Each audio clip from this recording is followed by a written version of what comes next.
শুনিয়া যান বাবা মুসলমান, হযরত ওমর রাদিয়াল্লাহু আনহু রাতের আধারে ঘুরতে গেছে। ওনার উদ্দেশ্য হলো সারা রাত্র ঘুরে ঘুরে হযরত ওমর দেখতেন কে খায় কে খায় না, কে ঘুমায় কে ঘুমায় না। হযরত ওমর রাদিয়াল্লাহু আনহু ঘুরতে ঘুরতে মরুভূমির মধ্যে গেছে।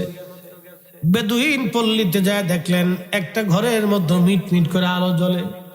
হযরত ওমর গোলাম আসলামকে নিয়ে চলে গেলেন, যাইয়া দেখতেছে মিট মিট করে আলো জ্বলে।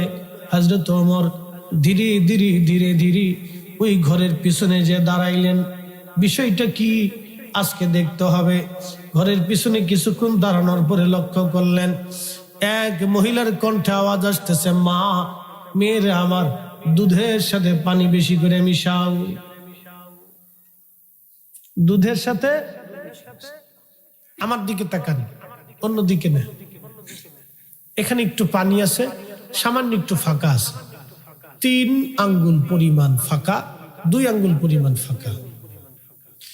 2 আঙ্গুল পরিমাণ ফাঁকা এখানে যদি এই এতটুকু দুধ থাকে আর 2 আঙ্গুল পরিমাণে পানি দিয়ে যদি ভরে দিয়ে 1/2 লিটার বানিয়ে বিক্রি করে দেন, তাহলে ওই 2 আঙ্গুল পরিমাণ যে পানি বেচছেন, পানির থেকে যে টাকা আসছে হালাল না হারাম?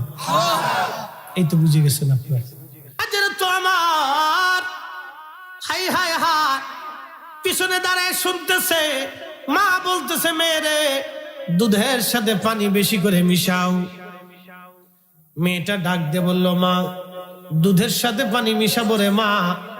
যদিও ওমরের গোয়েন্দা জানে কালকে সকালবেলা মসজিদে নববীতে বিচার হবে।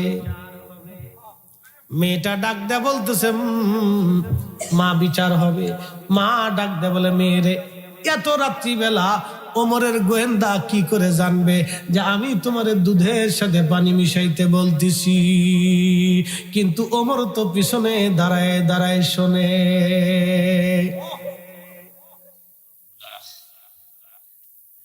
মেয়ে, তাড়াতাড়ি দুধের সাথে পানি মিশাও। মেয়েটি ডাকতে বলতেছে, মা, ক্ষমা করে দিবেন, আমি দুধের সাথে পানি মিশাবো না রে মা। ওমরের গোয়েন্দা যদি না জানে, আমার মালিক আমার আল্লাহ জানতেছে। চিৎকার মেরে যারা বলেন আল্লাহু আকবার। আমাদের গোপন খবর জানে কে?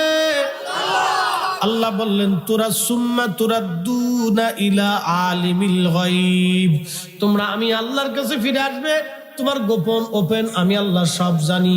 ফায়ুনাব্বিউকুম বিমা